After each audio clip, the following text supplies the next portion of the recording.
जय गौर श्री राधा रमनो विजयते।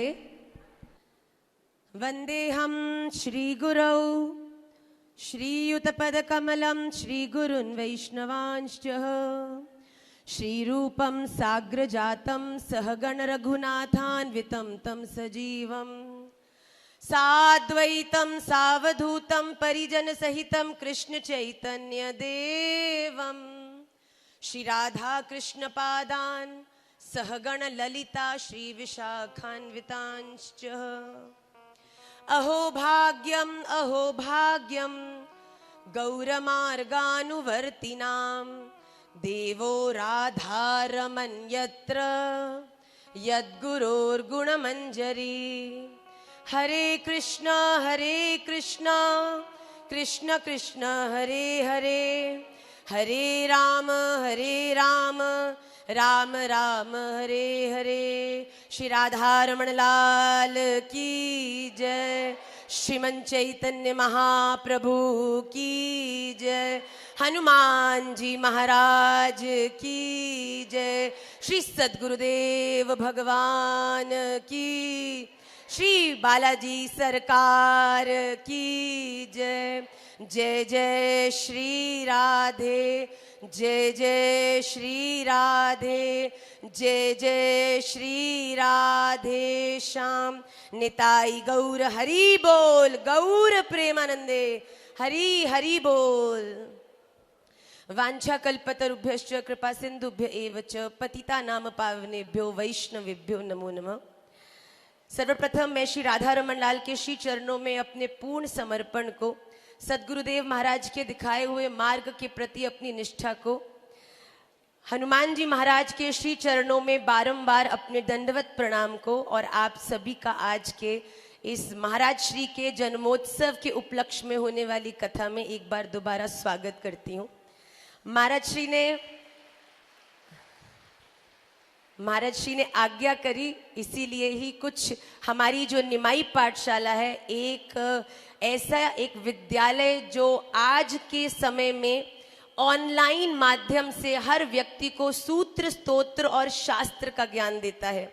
आप अपने जनों से, अपने प्रियजनों से, बच्चों से प्रेम करते हैं तो उन्हें खुशियां देना चाहते हैं, और उनकी खुशियों में लौकिकता ढूंढ के अच्छे कपड़े, अच्छा खाना, अच्छी गाड़ी देना चाहते हैं, पर वो सब क्षण भंगुर है। अगर सच में अपने बच्चों को एक अच्छा जीवन देना चाहते हैं तो उन्हें सनातन की शिक्षा देके एक उत्तम श्रेष्ठ भारतीय बनाना ही उनके जीवन को सफल करना है। हमारी कक्षा में एक सूत्र पाठ आता है, महाराज श्री कहते हैं वो सुनाएंगे तो आनंद रहेगा। बड़े ध्यान से सुनिएगा, आपको बड़ा मजा आएगा। हमारी जैसे एक मैया होती है ना, हमारा निमाई छोटा है, उसको कभी दवाई खिलानी होती है तो हम शहद में उसको पीस के घोल के उसको पिला देते हैं। खाने में उसको बड़ी मधुर लगती है, इससे मिठास भी हो गई, दवाई खा भी ली और रोग भी दूर हो गया। ऐसे ही हमारी पाठशाला का एक पाठ है जिसे कहते हैं सूत्र। उसमें हम बड़ी मधुर मधुर कहानियां सुना के अपने जीवन में एक सफल व्यक्ति के जीवन का कैसा अनुरूप होना चाहिए उसका ज्ञान देते हैं। एक बार एक राजा बड़े सरल सहज कपड़ों को धारण करके प्रजा में घूमने चला, ये देखने के लिए कि देखता हूं सच में प्रजा में सब ठीक चल रहा है कि नहीं। तो उसने अपने एक मंत्री को साथ में लिया और भ्रमण करने निकला। रास्ते में एक जगह कहीं खूंटा बंधा था, वहां पे कुर्ता फट गया। सोचा, राजा ने अपने मंत्री को कहा, सुनो किसी को बताना नहीं, कुर्ता फट गया है, जाकर किसी दर्जी को ढूंढो जो मेरा कुर्ता सिल दे। एक दर्जी के पास पहुंचे, वहां दर्जी को कुर्ता दिया, दर्जी ने 2 मिनट में कुर्ते को सिल दिया। और फिर राजा ने पूछा, जो सामान्य है, दर्जी नहीं जानता सामने राजा खड़े हैं, उन्होंने पूछा, हाँ भैया कितना पैसा हुआ? तो दर्जी ने मनी मन सोचा 5 रुपए बोल देता हूं।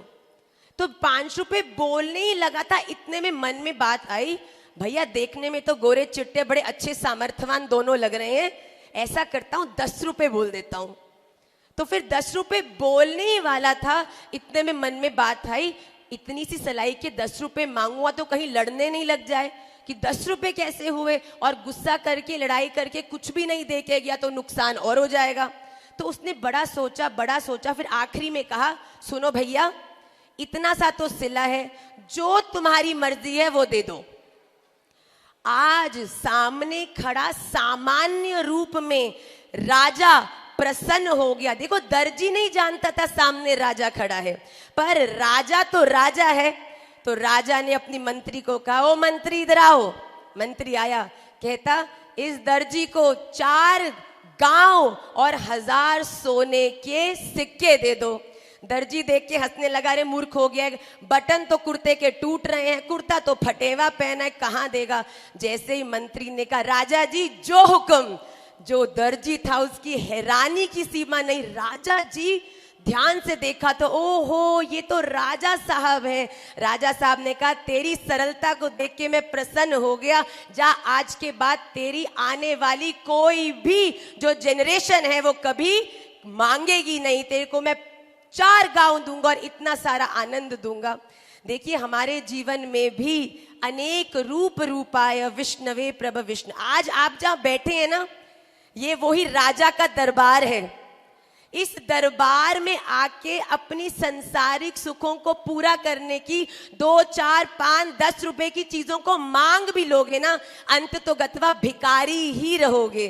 पर यहाँ आए हो, ठाकुर जी ने व्यवस्था करी है, तो सोचो तो सही मांगना क्या है। श्रीमद् भागवत महापुराण के 6ठम स्कंद में आचार्य व्रत ने 4 श्लोक में 4 प्रार्थनाएं दी हैं, जो हर एक व्यक्ति को बालाजी की इस दरबार में बैठकर मांगना चाहिए। क्यों? सामने सुनार की दुकान में जाओ तो कम से कम तो सोना लेके आओ भैया। सुनार की दुकान में बैठे हो और केवल अपने शरीर का दुख या धन का अभाव के कारण पानी पीकर आ जाओगे तो बड़े कम में यहां से निपट जाओगे भैया।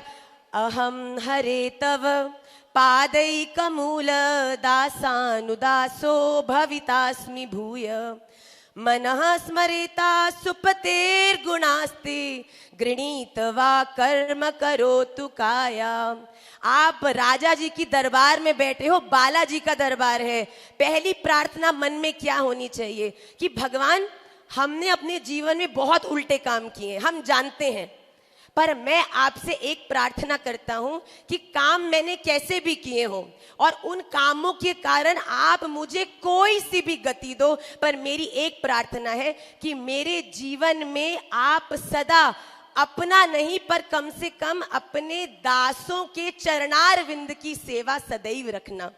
आप बालाजी तक तो नहीं पहुंच सकते सीधा, पर आप निश्चित रूप से सरकार के चरणारविंद जोरदारी से अगर पकड़ लेंगे तो आचार्य व्रत कहते हैं बात बन जाएगी। दूसरी प्रार्थना क्या करनी चाहिए कि हे भगवान, कायेन वाचा मन सेंद्रियर्वा, मेरा मुंह अगर बोले तो अच्छी बात बोले, कान सुने तो कोई की बुराई या दोषों को नहीं बल्कि भगवत कथा का श्रवण करें, आंख देखे तो दूसरे के भीतर विद्यमान अच्छाइयों का दर्शन करें, मेरे हाथ उठे तो मारने के लिए नहीं सेवा के लिए उठे, मेरे चरण आगे बढ़े तो भैया भगवान के मंदिर का दर्शन करने के लिए बढ़े। भगवान ऐसी मेरी मुझ पर कृपा कर दो ना कि आपके प्रियजनों का संग और मेरे द्वारा आपकी सेवा कभी नहीं छूटे। न नाक पृष्ठम न च पारमेष्ठम न सार्वभौमम न रसाधिपत्यम न योग सिद्धिरपुनर्भवम वा समंजसत्वा विरहय कांक्षे। कोई धन, कोई स्वर्ग, नरकों का देवता, लोकों का देवता, सिद्धियों की पराकाष्ठा को मैं नहीं जान चाहता। मैं केवल एक चाहता हूं, एक ही बात आपसे प्रार्थना करता हूं, भगवान सुख हो, दुख हो, निंदा हो, स्तुति हो, पर मैं आपको कभी ना भूलूं। हे नाथ, व्यवस्था ऐसी रखना, कुछ भी हो जाए, सुख हो दुख हो, पर आपका स्मरण सदैव मुझे आता रहे। अजात पक्षा इव मातरम खगा स्तन्यम यथावत सतरा शुधारता प्रियम प्रियेव व्युषितम विषन्ना मनोरविंदाक्ष दिदृक्षते त्वाम। मैं आपको पता है कैसे प्यार करूं भगवान, मेरा आपके प्रति जो आकर्षण है वो कैसा होना चाहिए। उस चिड़िया के बच्चे की तरह नहीं जो भूखा है तो माँ को खोजता, जैसी चिड़िया ने दाना डाला अब मैया तू कहीं भी जा। उस बछड़े की तरह भी नहीं जो जब तक उसको दूध नहीं मिला तब तक तो मैया के लिए तड़पता है, पेट भर गया तो मैया आप कहीं जाए कोई फर्क नहीं पड़ता। आपसे प्रेम मेरा इस स्तर का हो जैसे एक पति जब विदेश जाता है तो पत्नी रोज उसकी चीजों को देख के, फोटो को देख के याद करके उसका अनुभव करती है, उसको याद करती है। और जब घर भी आ जाए और अपने कक्ष से किसी और कक्ष में हो और आप रसोई बना रहे हो, फिर भी स्मरण में ये रहे कि वो क्या कर रहे हैं।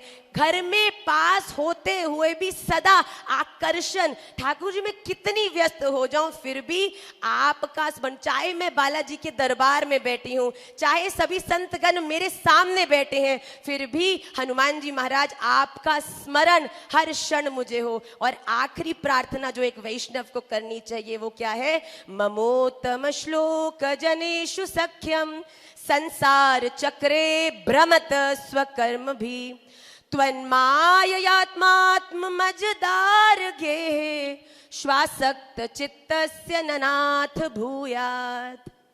भैया अपने कर्मों का तो सबको पता है और ठाकुर जी उसके अनुकूल कुछ भी बनाना हो, कीट बनाना हो, पतंगा बनाना हो, गधा बनाना हो, घोड़ा बनाना हो, कुछ भी बनाना हो आप बना दीजिएगा। इसमें आपकी नहीं, मेरे कर्म ही ऐसे हैं जो मुझे ये बनना पड़ा। पर एक प्रार्थना मेरी सुन लीजिएगा, अगर आपको मुझे चींटी बनाना है, छिपकली भी बनाना है, बड़े आनंद से बनाइएगा, पर किसी वैष्णव के घर का बनाइएगा। हो सकता है मैं हरि नाम बोल नहीं सकूं पर आपका नाम मेरे कानों में पड़ता रहे और ये मन मेरा आपके नाम से सदा तृप्त रहे। ये 4 प्रार्थनाएं अगर हम अपने जीवन में, राजा जी सामने बैठे हो तो भैया मांगना भी तो उस स्तर का चाहिए ना, कोई छोटा मोटा नहीं है। इसीलिए आप सब भी खूब खूब राधा रमन लाल आप सब पर कृपा करें। मैं महाराज श्री से धन्यवाद करती हूँ, आपने ये अवसर दिया कि आप हमेशा ही सनातन को, भारत को, स्त्रियों को कितना सुंदर रूप से प्रोत्साहन करते हैं।